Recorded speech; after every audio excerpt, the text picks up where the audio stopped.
Good morning everyone, कैसे हो आप लोग। तो लास्ट लेक्चर में हमने क्या पढ़ा था कि कौन कौन फैक्टर कंडक्टिविटी को और मोलर कंडक्टिविटी को इफ़ेक्ट करेगा, और साथ साथ ये देखा था कि मोलर कंडक्टिविटी का वेरिएशन कंसंट्रेशन के साथ कैसे होता है। तो हमने दोनों तरह देखा था, स्ट्रॉन्ग इलेक्ट्रोलाइट के लिए भी और वीक इलेक्ट्रोलाइट के लिए भी।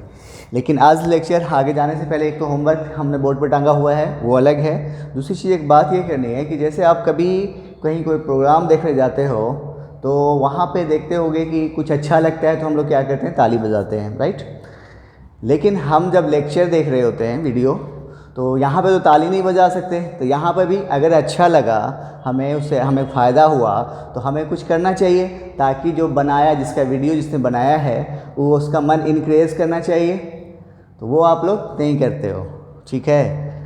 तो वो चीज़ मैंने कल के लेक्चर मैंने देखा, तो आपको जाके देखना पिछला लेक्चर में क्या किया है तुम लोगों ने। तो वो चीज़, उससे क्या होता है कि मन थोड़ा सा नीचे हो जाता है। तो ऐसा नहीं करना चाहिए, क्योंकि हाँ, क्या दिक्कत आई, अगर कोई दिक्कत आ रही है, कहाँ पर नहीं समझ में आया, तो ये आप कमेंट सेक्शन में बता सकते हो कि सर यहाँ पर हमें डाउट हो गया, नहीं समझ में आया। तो आदमी आप उसको क्लियर करेगा, क्योंकि आप सामने हो नहीं, सामने होता है तो हमें उसके फेस एक्सप्रेशन से मालूम हो जाता है कि हाँ, किसको समझ में आया, किसको नहीं समझ में आया, ठीक है ना। तो इसलिए जब लेक्चर देखा करो तो अच्छा लगता है, कुछ समझ में आ गया है, उससे हमें फ़ायदा हुआ है, तो उसके लिए ज़रूरी ये होता है कि सामने वाले का को इनक्रेज करें, ठीक है। चलो तो आज ये होमवर्क है, पहले इसको नोट कर लो। आज बहुत सारा होमवर्क मिलने वाला है, टेंशन मत लीजिए, जल्दी से इसको करो। नोट कर लिए, चल। तो कल हमने देखा था वेरिएशन किसका, मोलर कंडक्टिविटी का। कहाँ पे, एट इनफाइनाइट डाइल्यूशन पे क्या हुआ था, इनफाइनाइट डाइल्यूशन में क्या हुआ था, स्ट्रॉन्ग इलेक्ट्रोलाइट और वीक इलेक्ट्रोलाइट की बात करो तो वीक इलेक्ट्रोलाइट भी क्या हुआ था, एट इनफाइनाइट डाइल्यूशन पे कैसा बिहेव कर रहा था, स्ट्रॉन्ग के जैसा ही बिहेव कर रहा था, ठीक है। तो प्रॉब्लम क्या होता है वीक इलेक्ट्रोलाइट के साथ कि जब हम इनफाइनाइट डाइल्यूशन पर जाते हैं तो हम लोग दो टर्म पढ़ा था, कंडक्टिविटी और मोलर कंडक्टिविटी। दोनों में क्या फ़र्क था कंसंट्रेशन के साथ, कि कंडक्टिविटी जो है कंसंट्रेशन के साथ इंक्रीज़ कर रहा था, जबकि मोलर कंडक्टिविटी डिक्रीज़ कर रहा था। अब इनफाइनाइट डाइल्यूशन हो गया, मतलब वॉल्यूम बहुत बढ़ा दिए, इसका मतलब कंसंट्रेशन लगभग अप्रोच टू जीरो कर रहे हो, तो क्या हो रहा है, कंडक्टिविटी क्या हो गई होगी, बहुत कम हो गई होगी। तो उस कंडीशन में मोलर कंडक्टिविटी वीक इलेक्ट्रोलाइट के लिए डिटरमाइन करना पॉसिबल नहीं होता है। तो फिर हम उसको कैसे डिटरमाइन करेंगे, तो उसके लिए हम एक लॉ पढ़ेंगे, कोलरॉच लॉ। तो पहले थोड़ा सा पॉइंट लिखेंगे जो हमने कल लास्ट में छोड़ दिया था। Eight infinite dilution, eight infinite dilution molar conductivity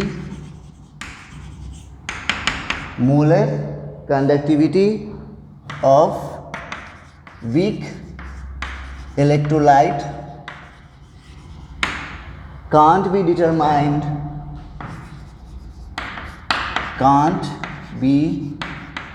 determined accurately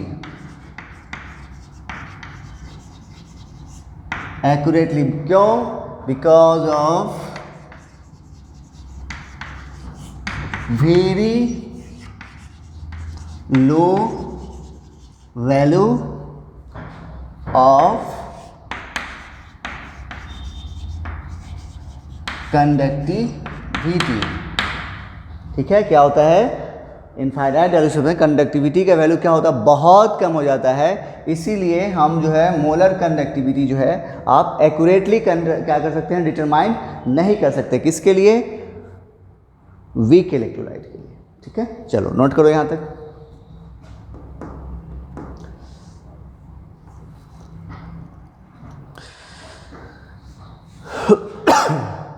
हो गया, आइए अब हेडिंग डालेंगे कोलरॉच लॉ। इसको ज़रा ध्यान से पढ़ना, बड़ी इंपॉर्टेंट लॉ है, इससे खूब क्वेश्चन आते हैं, बहुत ही आसान है। हेडिंग डालोगे कोल रॉज लॉ। कोल रॉज लॉ पहला पॉइंट ये दोनों के लिए लागू होगा, चाहे स्ट्रॉन्ग इलेक्ट्रोलाइट हो या फिर वीक इलेक्ट्रोलाइट हो। Applicable for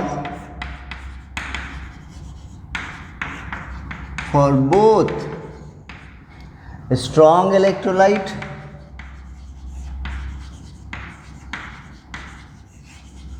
and weak electrolyte. ये क्या है, दोनों के लिए एप्लीकेबल होगा। ठीक है, पहला बात। दूसरा चीज इसका स्टेटमेंट की बात करें, इसका दो स्टेटमेंट है दोनों के लिए। मोलर कंडक्टिविटी के लिए अलग है और इक्विवेलेंट कंडक्टिविटी के लिए अलग है। क्या स्टेटमेंट है, आइए। Eight infinite dilution, eight infinite dilution molar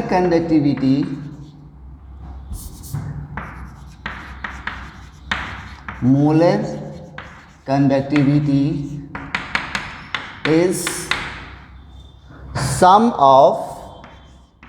is sum of ionic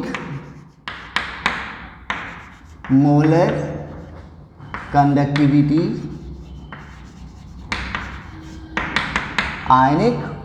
conductivity of cations and anions and multiplied by their numbers, यानी आयंस की कितनी संख्या है उससे क्या होगा, मल्टीप्लाई होगा। ये आप स्टेटमेंट लिखो, फिर हम समझाते हैं इसको।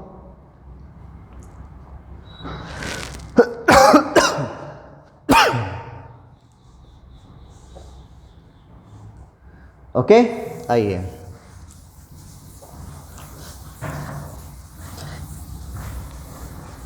कह रहा है कि जैसे फॉर एग्जांपल के लिए हमने एक इलेक्ट्रोलाइट लिया है AXBY,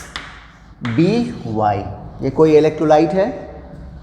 तो पहले इसको तोड़ना तो हम लोग जानते हैं इलेक्ट्रोलाइट कैसे टूटता है। A के ऊपर क्या आएगा, प्लस Y आएगा, और A की संख्या कितनी हो जाएगी, एक से मल्टीप्लाई करेंगे, और फिर B के ऊपर क्या आएगा, -X, और इसकी संख्या क्या होगी, Y। अब हमें मोलर कंडक्टिविटी इस इलेक्ट्रोलाइट का निकालना है।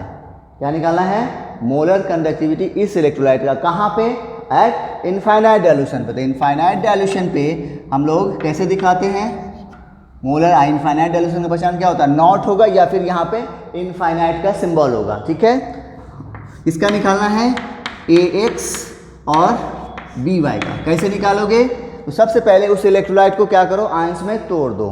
तो तोड़ दिए तो क्या हो गया, ये हो गया केटायन और ये हो गया एनायन।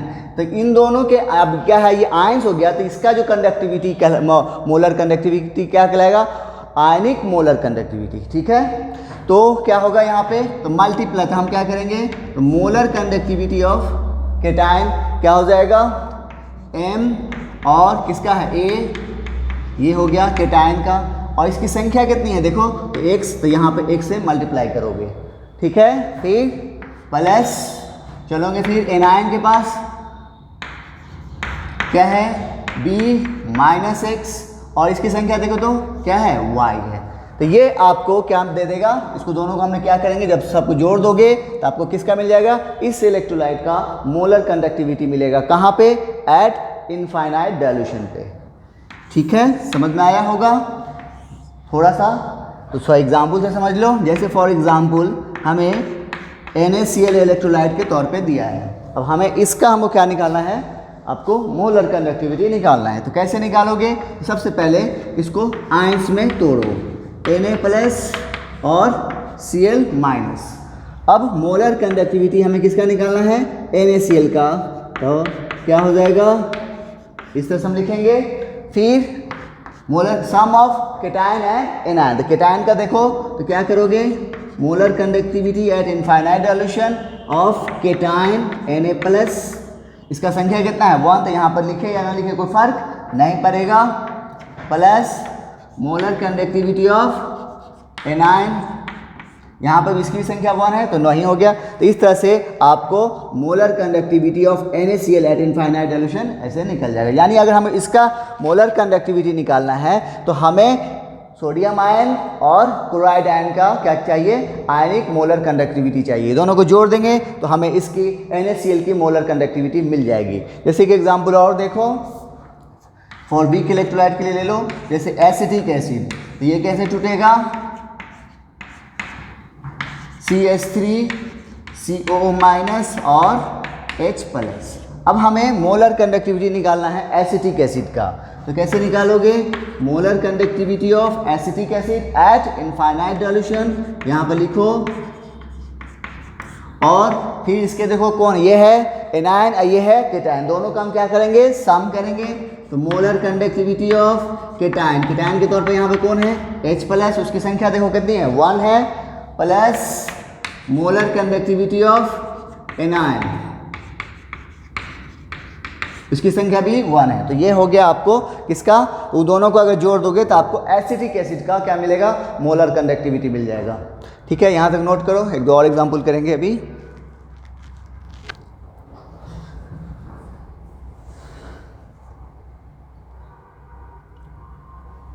हो गया, आइए जैसे एक एग्जाम्पल और ले रहे हैं आपको AlCl3। अब इसका हमको क्या निकालना है, molar conductivity at infinite dilution पे। तो कैसे निकालोगे, इसको तोड़ोगे तो कैसे छूटेगा ये, Al ट्रिपल प्लस और 3Cl माइनस, चलो निकालो। तो molar conductivity of AlCl3 eight infinite dilution बराबर क्या हो जाएगा, सम ऑफ केटायन। तो केटायन का बात करो तो molar conductivity of Al triple plus, यहाँ पे नंबर कुछ गुना करेंगे नहीं करेंगे क्योंकि इसकी संख्या कितनी है 1 ही है। उसके बाद फिर मोलर कंडक्टिविटी ऑफ एनायन, देखो तो इसका संख्या कितना है 3 है, तो यहाँ पे हम क्या करेंगे 3 से मल्टीप्लाई करेंगे। ठीक है, एक एग्जाम्पल और लेंगे, Al2SO4 होल थ्राइस। अब इसका हमें मोलर कंडक्टिविटी निकालना है, तो क्या करोगे, इसको तोड़ दो तो कैसे टूटेगा, 2Al प्लस 3 और 3SO4 डबल माइनस, यानी इसकी हमको मोलर कंडक्टिविटी निकालनी है कहाँ, इनफाइनाइट डाइल्यूशन पे। तो हमें क्या क्या चाहिए होगा, इसके आयंस की आपको मोलर कंडक्टिविटी चाहिए होगी, मतलब इसका आयंस कौन है, Al ट्रिपल प्लस और SO4 डबल माइनस। ठीक है, तो अब निकालो इसका, तो molar conductivity of Al2SO4 whole thrice बराबर क्या हो जाएगा, मोलर कंडक्टिविटी ऑफ केटायन। तो केटायन का देखो कौन है, Al ट्रिपल प्लस, और उसकी संख्या देखो कितनी है, यहाँ 2 है, तो यहाँ से 2 क्या करेंगे, 2 से मल्टीप्लाई करेंगे। फिर molar conductivity, ionic molar conductivity of anion SO4 double minus, उसकी संख्या कितनी है 3 है। तो ये हो गया आपको, या इन दोनों को क्या करोगे, गुना करके फिर जोड़ दोगे तो आपको क्या मिल जाएगा, Al2SO4 का 3 का आपको मोलर कंडक्टिविटी मिल जाएगा, कहाँ पे, एट इनफाइनाइट डाइल्यूशन पे। ठीक है, समझ आ गया होगा, नोट करो।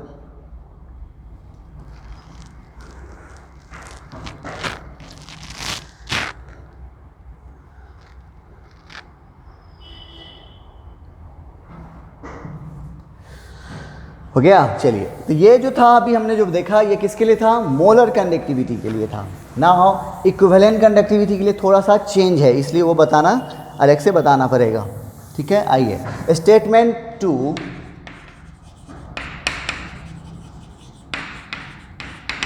क्या है, इसका कहना है कि eight infinite dilution, eight infinite dilution equivalent conductivity, equivalent conductivity is sum of ionic equivalent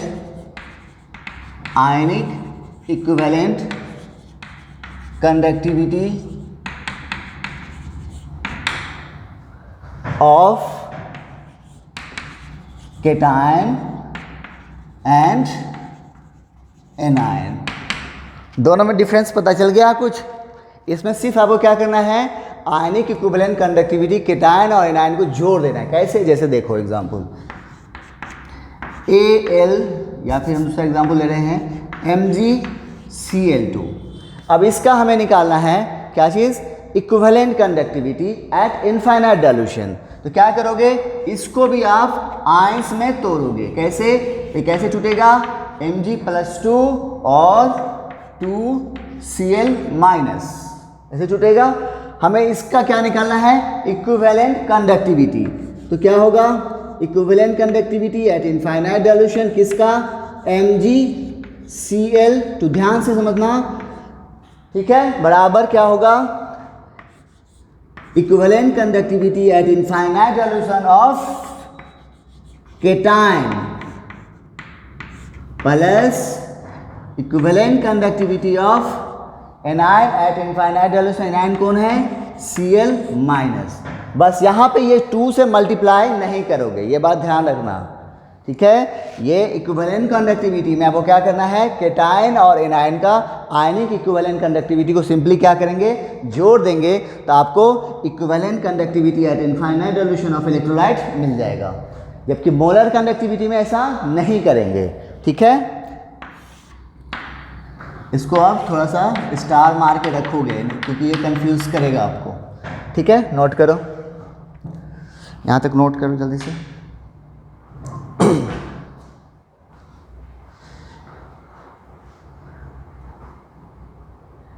चलो, तो ये था आपको कोलरॉच लॉ। अब उसको यूज़ कैसे करोगे तो हम बताते हैं। पहले एक क्वेश्चन आपको मैं खुद करके बताऊंगा एंड देन आप बनाना सीख जाओगे। आइए,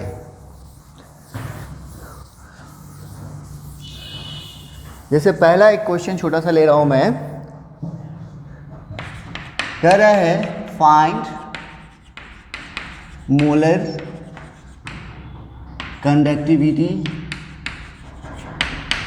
eight infinite dilution of acetic acid. आपको मोलर कंडक्टिविटी निकालना है एट इनफाइनाइट डाइल्यूशन पर, किसका, एसिटिक एसिड का। उसके लिए आपको कुछ डेटा दिया जाएगा, जैसे गिवन है यहाँ पे molar conductivity of sodium acetate, ये है X, molar conductivity of NaCl, ये है Y, और मोलर कंडक्टिविटी ऑफ HCl, ये है Z। यानी आपको X, Y और Z के टर्म में हम बता रहे हैं, आपको वहाँ पे वैल्यू दिया रहेगा, ठीक है। कैसे करोगे यहाँ पे, तो हमें क्या निकालना है, मोलर कंडक्टिविटी निकालना है। कहाँ पे, इनफाइनाइट डाइल्यूशन में, किसका, एसिटिक एसिड का। इसका आपको टारगेट कंसेप्ट यहाँ पर ध्यान करेंगे। क्या है कंसेप्ट इसका, आपको ध्यान करना है कि जिसका पूछेगा उसका आयंस को पहले आप निकालो। इसका आयंस कौन कौन होगा, उसको क्या करेंगे आप, एक काम करो, तुम क्वेश्चन लिख लो यहाँ तक, हम इसको मिटा देंगे। हो गया। आइए, इसका हम कैसे बनाओगे इसको, सबसे पहले जिसका पूछेगा ना उसको आयंस में ब्रेक करो। तो आयंस को ब्रेक करो तो कौन है, एसिटिक एसिड का पूछा है, तो ये टूटेगा कैसे, एसीटेट आयन और H+ आयन, यही है। और हम अभी अभी पढ़े हैं कोलरॉच लॉ, उसके मुताबिक मोलर कंडक्टिविटी किसी इलेक्ट्रोलाइट का निकालना है तो वो किसके बराबर होगा, उसके केटायन और एनायन के सम के बराबर होगा। तो केटायन एनायन कौन है, एसीटेट आयन, और केटायन कौन है, H+। अब ये दोनों का वैल्यू आपको जो दिया गया डाटा है वहाँ से निकालना होगा। तो कैसे निकालोगे, अब देखो, तो सबसे पहले जो दिया है फिर उसको भी फिर आयंस में तोड़ो। अब हमारा टारगेट क्या है, इन दोनों का आपको मोलर कंडक्टिविटी निकालना। आइए कैसे निकालोगे, तो जो डेटा दिया है उसमें अब उसको भी आयन से तोड़ना है। तो पहला कौन है, एसीटेट आयन, सोडियम एसीटेट, इसको तोड़ो, CH3COO Na, ये टूटेगा कैसे, एसीटेट आयन और Na+, ठीक है। उसके बाद NaCl, इसको तोड़ो तो कैसे टूटेगा, Na+ और Cl-, और तीसरा कौन है, HCl, इसको तोड़ो, H+ और Cl-, यही है। अब आपको ये 3 इक्वेशन है, ये तीनों इक्वेशन में जोड़ के घटा के जैसे भी करके आपको क्या करना है, सभी जो आयंस दिखा रहे हैं इसमें सबको कट जाना चाहिए। आपको सिर्फ ये 2 चीज़ बचना चाहिए, इनमें से आपको क्या करना है, घटाना है, जोड़ना है, जो भी करना है करके आपको काट देना है बाकी को। आपको सिर्फ आपका टारगेट जो ये दोनों है, इन दोनों का वैल्यू आपको लेके आना है। कैसे लाओगे तो आप देखो, तो हम क्या कर रहे हैं, equation add equation 1 and 2, equation 1 और 2 को ऐड करो, इन दोनों को ऐड करो तो क्या होगा, देखो तो ऐड नहीं सॉरी घटा दो, सब्ट्रैक्ट करो, क्योंकि हमें सोडियम आयन तो नहीं चाहिए ना, हमें क्या है, हमारा टारगेट है ये वाला और ये वाला, बाकी चीज़ को हमको कट करना है। तो हम अगर जोड़ेंगे तो फिर ये 2Na+ हो जाएगा, नहीं तो हमें नहीं है, हमें क्या करना होगा, इन दोनों को घटाना पड़ेगा। जब घटाओगे तो क्या होगा, माइनस यहाँ आएगा, यहाँ माइनस और यहाँ माइनस, तो ये हो गया कट। इधर क्या बच गया देखो, तो आ जाएगा आपको सोडियम एसीटेट माइनस NaCl बराबर में क्या बचेगा, देखो तो एसीटेट आयन और यहाँ पे -Cl हो गया।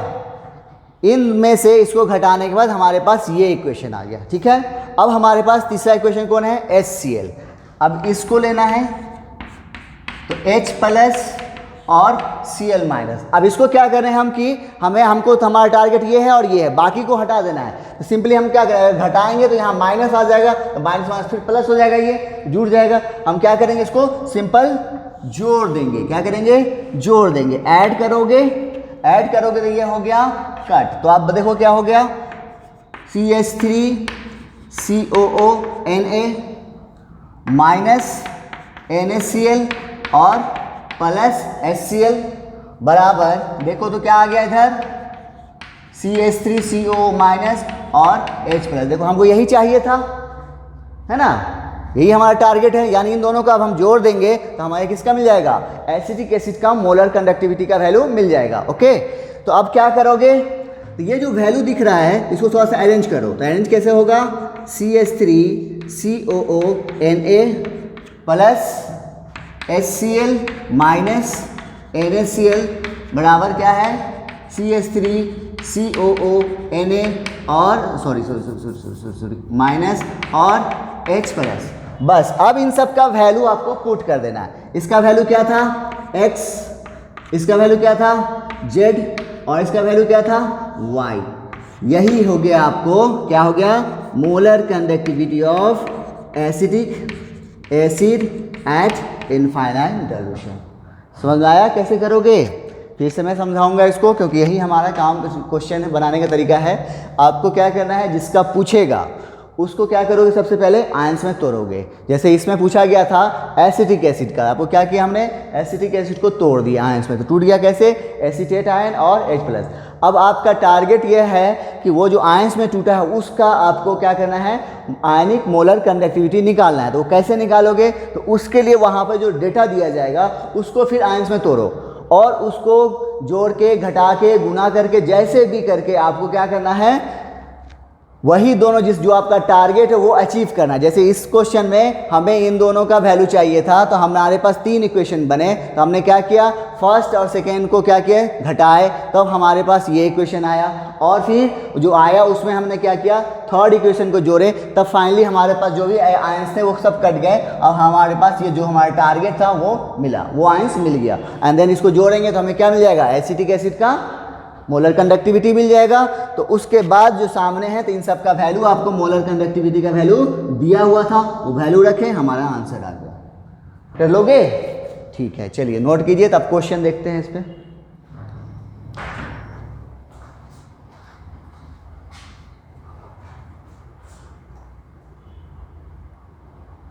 चलो, तो ये क्वेश्चन अभी मैंने 2 लिखे हैं, इसमें चलो देखते हैं, बनाते हैं, आपको बताते हैं कैसे बनेगा। अभी जब हम लोग देखे थे तो उसमें डेटा नहीं था, अब डेटा वाला आ गया। पहला क्वेश्चन है आपको, कह रहा है limiting molar conductivity of NaCl KBr KCl आपको दिया हुआ है, और आपसे पूछा क्या है,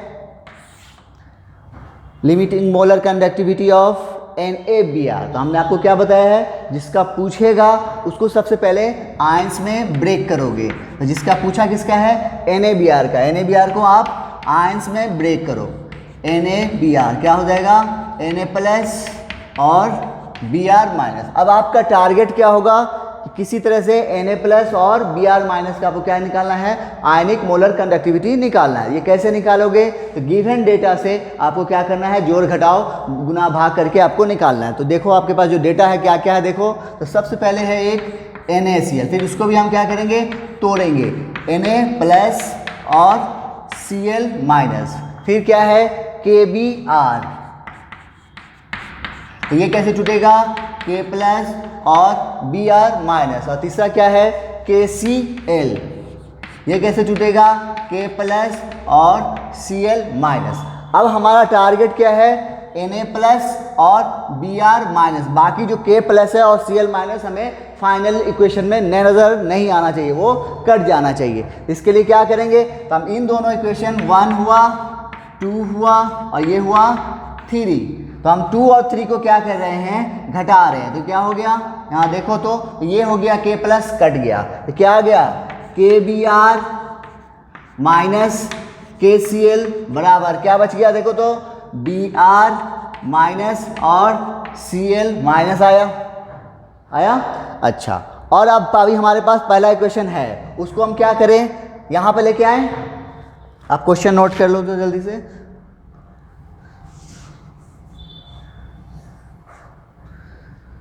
हो गया, इसका वैल्यू है 126, 152 और 150।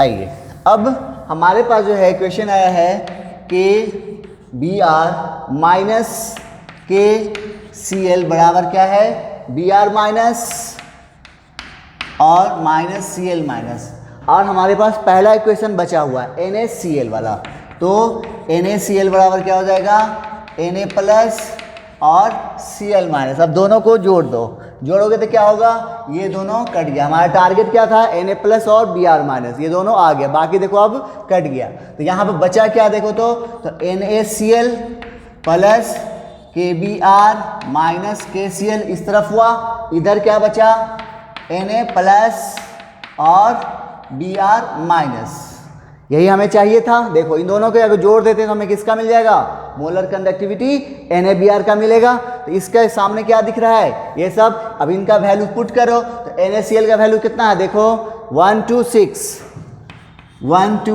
प्लस KBr का वैल्यू 152 माइनस KCl का वैल्यू 150, Na प्लस और Br माइनस। तो इस तरह से आपका क्या होगा, फाइनल आंसर आ जाएगा, कितना, मोलर कंडक्टिविटी ऑफ NaBr बराबर क्या हो जाएगा, जोड़ दो तो 6 2 8, 5 2 7 और 1 1 2, 278, 278 माइनस 150 कितना हो गया, 8, 7 में से 5 गया 2, 2 में से 128 आपको आंसर आ जाएगा। समझ आया? तो ये है आपके लिए इस टॉपिक जो आज हमने पढ़े हैं उस पर ये है होमवर्क। तो आज इतना ही करेंगे क्योंकि अब टाइम खत्म हो गया है। तो नेक्स्ट लेक्चर में अभी इस पर हम लोग और कैसे क्वेश्चन करेंगे और फिर इसका एप्लीकेशन देखेंगे। ओके, चलिए मिलते हैं नेक्स्ट लेक्चर में। Thank you.